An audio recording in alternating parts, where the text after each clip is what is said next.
Sabe que vocês conhecem aquela expressão dar um tiro no pé? Conhecem bem, né? Sabem o que significa, não é? Quando se fulano deu um tiro no pé. Você já fez uma coisa e olha que pena, ele sofreu a consequência daquilo. Não é mas basicamente isso? Talvez alguns líderes, não vocês, gente de fora, posso dizer assim, pastor, não prega essa coisa não, porque você vai pregar um sermão que é um tiro no seu pé. Olha, eu acredito tanto nessa doutrina que vou pregar, que não é tiro no pé não, pode parecer para alguns tiro no pé, mas é bênção. Sabe por quê, irmãos? Nosso desejo na igreja não é criar crentes dependentes, mas é criar crentes com autonomia espiritual. Dependentes de Deus, claro, mas estou falando aqui da figura humana pastoral. Meu desejo não é que vocês dependam do pastor, mas é que alcancem autonomia espiritual para que juntos cumpramos uma missão. Entende a questão?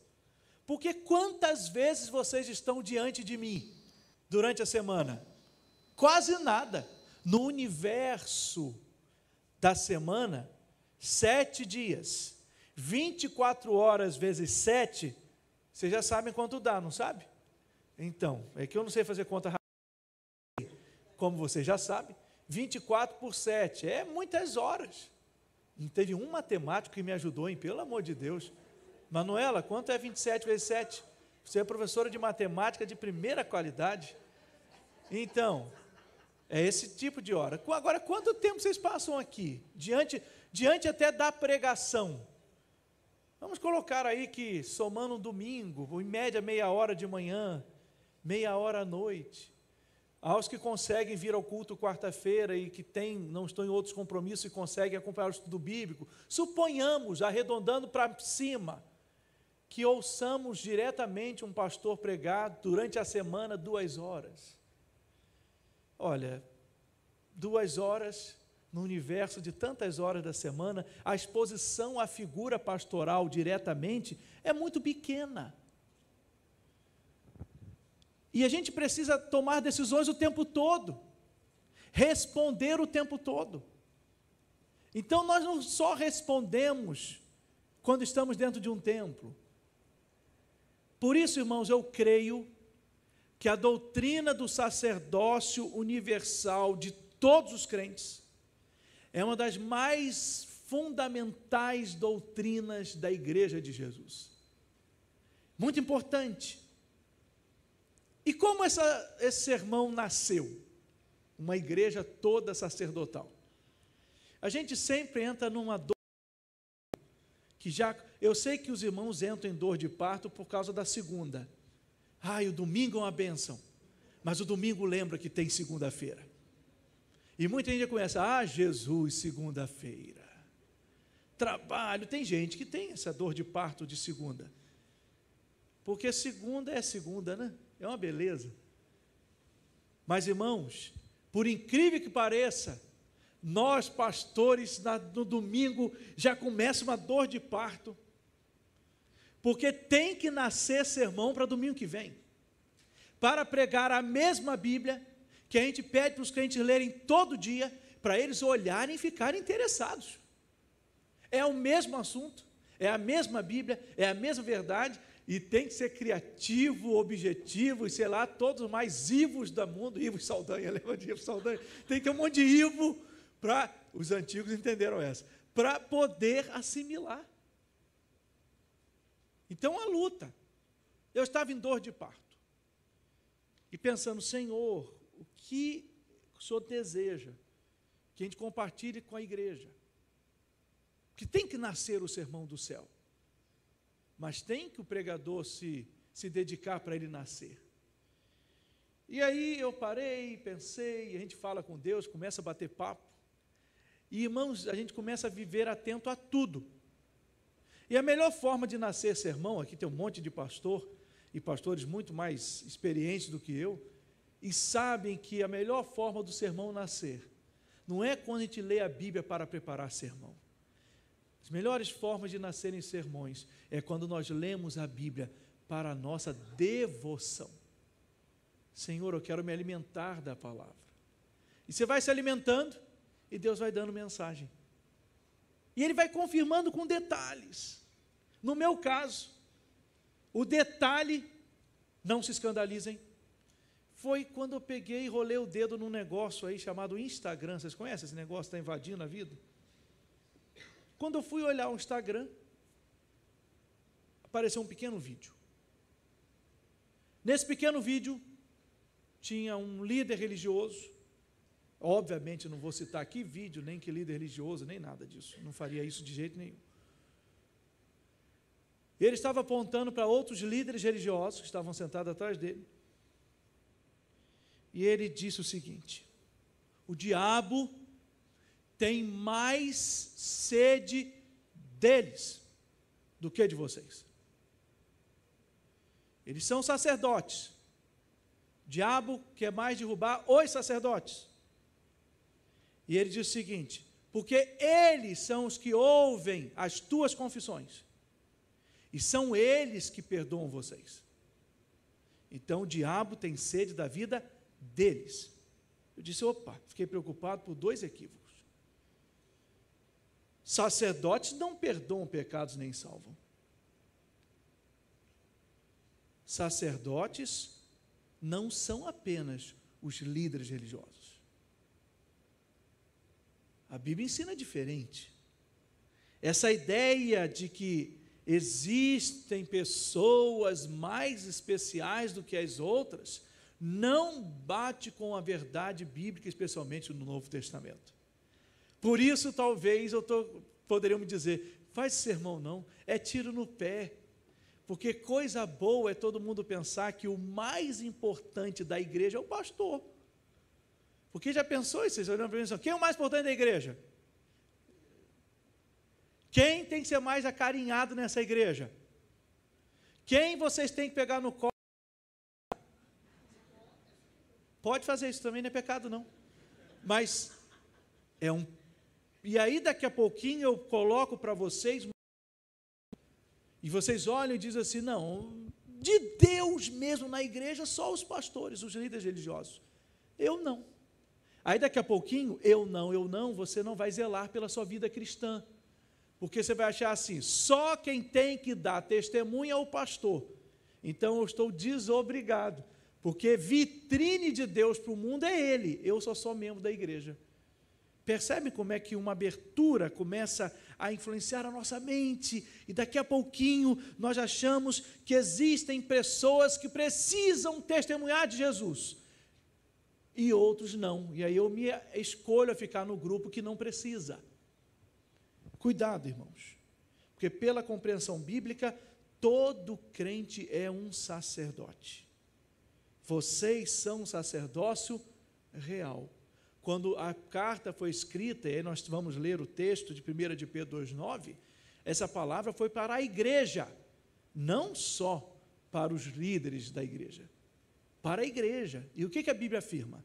Vocês... Lucas, põe aí para mim. Lucas está tão atento à mensagem, olhando assim para mim, que eu gostei de ver. Você quer ir até mais fundo, mas tira esse aí, eu não quero não. Bota só o versículo. Ele estava bem atento. Ele estava olhando assim, fixo, muito atento. Vocês, porém, são geração eleita, sacerdócio real, nação santa, povo exclusiva de Deus, a fim de proclamar as virtudes daquele que os chamou das trevas para a sua maravilhosa luz. Vocês são sacerdócio real. Essa palavra dirigida à igreja, a igreja toda é sacerdotal. Toda igreja é sacerdotal. Nós temos essa doutrina que ela é sintetizada como o sacerdócio universal de todos os crentes. todo crente é um sacerdote. E aonde isso vai nos levar ao entendimento de aplicação? Eu quero dividir a pregação em aplicações, e em cada aplicação vou à fundamentação bíblica e vou pôr essa doutrina numa base, num alicerce bíblico. Por isso, deixa eu fazer a primeira afirmação. O sacerdócio de todo crente está ligado ao sacerdócio celestial de Cristo. O sacerdócio de todo crente, você e eu, todo crente, está ligado ao sacerdócio celestial de Cristo. Nós precisamos entender isso em primeiro lugar. Esse é o nosso ponto de partida para o entendimento dessa doutrina. O sacerdócio celestial de Cristo. Por que isso, irmãos? Porque Cristo é o grande e sumo sacerdote. Então ele é o único mediador entre Deus e a humanidade. Ele é o único. Não foi isso que a Bíblia diz lá em Timóteo? Porque há um só Deus e um só mediador entre Deus e a humanidade, que é Cristo Jesus, homem. Os sacerdotes do Antigo Testamento ofereciam sacrifícios por si mesmos e pelo povo. A figura sacerdotal do Antigo Testamento era essa de representação. As pessoas, elas iriam oferecer a Deus suas questões culticas, suas confissões, e então a figura sacerdotal era essa figura mediadora. Através de um sacerdote humano, as pessoas ofereciam a Deus o seu culto, e eles prestavam aquelas ofertas nos limites estabelecidos pelos próprios regramentos legais, a oferta de animais perfeitos, pulados, a oferta de culto para Deus. Então havia uma figura humana, um sacerdote, uma representação. Já Cristo, como sumo sacerdote, ele inaugura um novo momento, porque ele ofereceu-se como sacrifício. Cristo, ele é fantástico, esplêndido, único, insubstituível, incomparável, porque ele puxa todas as coisas para ele mesmo, e ele resolve de forma plena, cabal, suficiente, porque ele não faz sacrifício, propriamente dito. Os sacerdotes humanos faziam sacrifícios. Cristo é o próprio sacrifício. Ele é o sacerdote, ele é o objeto do oferecimento. Cristo é diferente, por que ele é nosso rei? Porque Cristo não simplesmente tem o domínio, o poder e a autoridade. Ele é rei porque serve. Cristo enlouquece a cabeça de qualquer pessoa que quer ser intelectual na vida. Porque ele não consegue assimilar. Como é que uma pessoa que mais tem poder é o que mais de forma serviçal se comporta? Então esses paradoxos que se encontram na vida de Jesus, eles fazem dele pleno. Só pode ser tão Deus porque consegue ser tão humano. Por isso, Paulo, registrando Timóteo, destaca, olha, é Jesus Cristo que é o sacerdote, Jesus Cristo, homem. Olha que informação boa, para que ninguém depois dissesse assim, também, ele é sumo sacerdote, que ele é Deus. Não, ele é sumo sacerdote, porque ele também é homem à beça. Ele é perfeito homem. Ofereceu-se em sacrifício na cruz do Calvário. Foi único, suficiente, definitivo e perfeito. Não é necessário mais nenhum sacrifício para a salvação da humanidade. Está todo no sacrifício de Jesus. Tudo está no sacrifício de Jesus. Se aparecerem outros Cristos para morrer por nós, são Cristos falsos, porque o sacrifício já foi estabelecido na cruz do Calvário de uma forma suficiente. Então, o sacerdote todo crente está ligado nisso. Eu sou o sacerdote, porque Cristo é o sumo sacerdote, e Ele já fez a oferta, Ele já é o mediador, então eu não preciso mais de mediador para estar entre mim e Deus, eu não preciso. Ele é meu próprio sacerdote perfeito, então eu sou sacerdote de mim mesmo. Em nome de Jesus, eu vou a Deus. Está resolvido. Eu não dependo de guru espiritual. Eu não preciso de rezadeira, de oração forte. Eu não preciso de ninguém que faça isso. Fulana tem uma oração boa, pastor, vai lá. Não preciso. Não preciso de orações boas que chegam aos céus. Eu preciso de oração como você também precisa, que orem por mim. Agora, eu não preciso dessa oração forte nesse sentido que a oração da pessoa resolve, a minha não. Entende a diferença? É claro que eu dependo de orações, eu apelo, orem por mim, e se possível, todos os dias. Agora, eu não vou te procurar, meu irmão, porque você é bom de oração, e fulano não é. A irmã Laura ora com a beleza, mas Raquel não ora bem não. Então, irmã Laura, ora por mim, porque daqui a pouquinho a irmã Laura vai achar que ela que é boa. E o problema das pessoas, entre aspas, de oração forte, é que elas caem na tentação e elas acham que elas são fortes. E daqui a pouquinho, quando as pessoas não estão debaixo da oração dela, vai achar assim, esse aí não vai levar à frente não, eu não estou orando por ele. Então isso é um grande perigo. Não tem crente de oração forte e crente de oração fraca, no sentido de busca. Agora, existem crentes que se dedicam à oração e outros não. Então não é neles o segredo. O segredo é no Deus que eles buscam. A diferença é como eu olho para essas pessoas. Segunda afirmação, irmãos. O sacerdócio de todo crente foi sinalizado, sim, no Antigo Testamento. Talvez a gente pense assim, não, isso é coisa só do Novo. Não, já está sinalizado. Mesmo nos dias do Antigo Testamento, a profecia já apontava para isso. Olha o que Isaías disse, lá no 61, versículo 6. Vocês serão chamados sacerdotes do Senhor e serão conhecidos como ministros do nosso Deus. Isaías, mas vamos voltar em Moisés. Se você puxar lá atrás em Êxodo, vocês serão para mim um reino de sacerdotes e uma nação santa. Reino de sacerdotes e uma nação santa. Embora compreendamos, irmãos, que são as páginas do Novo Testamento que nos dão noção melhor dessa doutrina, o Antigo Testamento já sinalizava que Deus olha para o seu povo com perspectiva sacerdotal. Todo povo é um povo de sacerdotes. Todo povo tem que cultuar, todo povo tem que se oferecer, todo povo tem que se apresentar. Terceira afirmação. O sacerdócio de todo crente é de fato de todo crente. Então você diz, pastor, mas que afirmação redundante, que tópico redundante. Tinha coisa melhor para afirmar, não? Claro, se é de todo crente, é de quem? É de todo crente. Não, ele é proposital. É proposital dizer o óbvio repetidamente. Sabe por quê, irmãos? Porque muitas vezes, por razões diversas, ouvimos sermões, estudos bíblicos, até mesmo lemos na Bíblia, mas achamos que aquele assunto não nos envolve.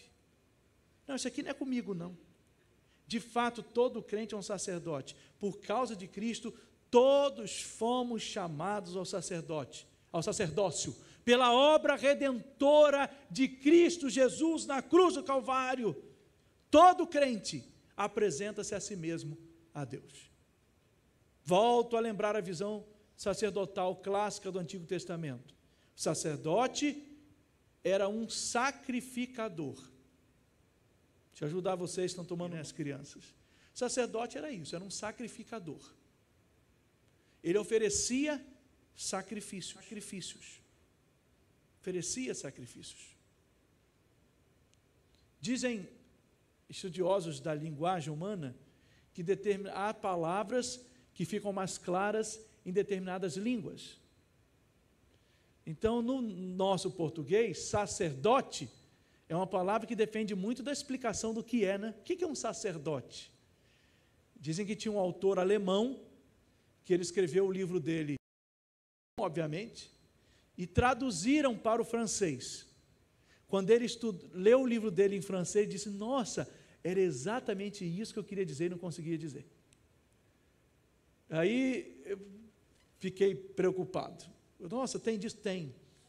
É porque no português é sacerdote. Se você for observar em outras línguas, aí não vou falar em francês, porque não sei, mas em francês, sacerdote é sacrificador. Então, seria mais fácil no português se fosse sacrificador. Todo crente é um sacrificador. Você vai dizer, pastor, aí pega mal, sacerdote. Sacrificador, ofereceis os vossos corpos em culto a Deus como um sacrifício. Então, todo crente é um sacerdote. Todo crente oferece o seu corpo, a sua vida como sacrifício. É nesse sentido. Você é o seu próprio sacerdote. Não vai oferecer um animal. A diferença é que eu não ofereço um terceiro. É muito fácil eu pegar um animal e oferecer. Eu ofereço a minha vida. Se tem algum animal para oferecer, é animal racional. Sou eu mesmo. Eu me ofereço em culto. É por isso que, embora todos nós sejamos cristãos que contribuem financeiramente com o reino de Deus, que entendamos o valor do dízimo, nós oferecemos dízimo como culto. Se alguém vier aqui na frente para botar dinheiro para comprar Deus, está na água, porque não é o dinheiro o culto, é a vida. Por isso que qualquer ser humano pode botar dinheiro ali, mas só convertidos colocam oferta. Entende a diferença? É vida. Então, se alguém está pensando, vou comprar Deus nessa manhã, hein? Vou dar uma oferta bruta para ver se Ele me abençoa. Não, não é assim. A oferta é consequência. Agora, comprar Deus, não. Porque o sacrifício disso aqui, é a vida. Bom seria se pudéssemos entrar nos envelopes, nos colocarmos naquela fresta ali, aí só os esbeltos como eu, para passar ali. Agora, mais do que o bem, é a vida. Depois vem o bem, como participação. Estão entendendo a diferença? O dízimo não pode ser um animal oferecido. Pastor, eu tenho muito talento, muito dom. É para servir a igreja, não é para a sua edificação pessoal. É vida. É vida. Você é um sacrificador da sua vida para cultuar a Deus. Então, aqui dentro, irmãos, todos somos sacerdotes. A missão sacerdotal não recai só em pastor, irmão. Não recai só nos pastores dessa igreja. Toda igreja é constituída de sacerdotes. Toda tem uma função sacerdotal. Não há indivíduos especiais. Toda igreja. Então, se alguém encontra você na rua e diz assim, fulano, tô precisando de uma ajuda, tô mal. Hipótese, ora a Deus aí por mim. Não diga para a pessoa assim, precisando conhecer meu pastor, vai lá na igreja, ele vai orar por você. Não, ora pela pessoa, irmão, porque você é sacerdote, ora. Aí convida também, vão lá na igreja. Aí pode dizer, você vai conhecer meu pastor, meu povo, é uma beleza. Tudo bem, isso faz parte, você está certo em convidar. Mas primeiro, não negue a oração, porque você também é um sacerdote. Você também é um sacerdote. Você também é um vaso nas mãos de Deus. Você também é um servo direcionado por Deus para cumprir o propósito dele nesse mundo. Então, todos somos sacerdotes. Todos. Pastor, mas e a figura pastoral, ela existe? Claro que existe. Deus vocaciona líderes para conduzir o seu povo e que se traduzem em intérpretes bíblicos autorizados pela. Quando a congregação convida um pastor, ela diz, pastor, prega a palavra para a gente. Não é autorização que o povo dá ao pregador? Prega que nós estamos com fome da palavra. E igreja é tão bom que a igreja diz assim, pastor, mas não prega o que a gente gosta, não. Prega o que a gente precisa. Não é isso que você quer ouvir? Interessante, você convida o pastor e você convida o pastor para depois te arrochar, apertar o parafuso. Não tem disso? Tem um pastor que eu vejo de vez em quando os videozinhos dele, lá do Nordeste, ele não é do Batista não, é muito interessante, que ele pega a Bíblia e diz, é agora que o nó vai apertar, e eu quero ver vocês darem glória, é agora. Eu acho uma graça ele é muito engraçado. Muito sério. Nossas convicções são diferentes, mas eu aprecio pessoas convictas. Ele não tem a mesma convicção que eu sobre muitas coisas bíblicas, mas eu aprecio as pessoas convictas. Não corre da raia. Aperta o parafuso. Então, eu sei que os pastores existem na igreja para apertar o parafuso mesmo, num sentido carinhoso, né? Não é para dar lambada no povo, não é isso não, mas é para pegar a Bíblia. Então, não fala isso, pastor, está autorizado, pregue a Bíblia, pregue a palavra, ensine a Bíblia. Então, nunca vai faltar essa figura na igreja, irmãos. Então, os pastores não podem ter medo ou receio de ensinar ao membro que ele também é um sacerdote, porque isso não vai esvaziar a função pastoral, pelo contrário, isso vai ajudar, porque todos temos compromisso sacerdotal e todos temos um compromisso de ensinar a palavra de Deus. Ah, que bênção! O ministério da primeira de Cabo Frio não depende no sábado do que Elildes Fonseca faz do lado de fora. Não depende. O ministério da primeira de Cabo Frio depende de segunda a sábado do que cada membro da igreja faz lá fora de segunda a sábado. É isso que faz de nós a igreja. Todos nós somos sacerdotes. Todos nós somos sacerdotes. Vou repetir, porque vai gravar. Todos somos sacerdotes. Todos. Meu irmão, você é um sacerdote. Você é especial na PIB de Cabo Frio. Você é reino de Deus. Você tem essa missão. Você tem esse compromisso. A igreja é você. E nós somos o sacerdócio real, espalhado nesse mundo, para compartilhar a mensagem de salvação. Pastor, mas eu sou tão pecador. Deixa eu apertar a sua mão e deixa eu te dizer, eu também. A igreja não é o lugar dos perfeitos. Só quem não conhece a Bíblia diz isso. Às vezes você conhece alguém que se encontra com pessoas na rua e vai dizer, lá dentro só tem gente falsa. Eu digo, então, está precisando de você, rapaz, para encher mais de um falso. Está precisando de você. Ah, lá o povo da igreja é tudo imperfeito, então entra na igreja também, porque você tem um perfil. Quem diz que nós estamos aqui porque nós somos melhores que os outros? Nós estamos aqui porque nós já entendemos que a gente não vale nada. Só quem está lá fora não vale nada, ainda não entendeu. Aí fica com a língua deste tamanho batendo nos crentes. Ah, mas tem crente que dá motivo. Gente, pelo amor de Deus, se for basear a vida pelas exceções, não vou sair de casa hoje, porque pode chover. Entende? Às vezes as pessoas querem construir os argumentos da vida pelas exceções. Pode chover, então eu não vou atravessar a rua, porque eu posso ser atropelado. Gente, eu posso ser atropelado, e você também. Mas, gente, você não saiu de casa? Deus te guardou. Então, a igreja não é um lugar de gente, só tem gente perfeita aqui dentro. Ah, coitado de vocês. O dia que a PIB de Cabo Frio tiver um pastor perfeito, vocês vão ter que me exonerar. Quando tiver um pastor perfeito, até eu quero ser ovelha dele. Porque deve ser muito bom. Mas Jesus é o pastor perfeito, ele já dirige a igreja. Mas você é sacerdote, irmão. Você é sacerdote. Imperfeito assim. Imperfeito assim. Pastor, mas o senhor não sabe, eu sou ruim, pastor. Meu irmão, deixa Jesus trabalhar. Aí você fica melhor. Pastor, eu sou difícil, meu irmão, deixa Jesus trabalhar. Aí eu também e você ficamos mais fáceis. Mas não abra mão dos sacerdotes da sua vida. Não faça isso. Não abra mão. Você é sacerdote.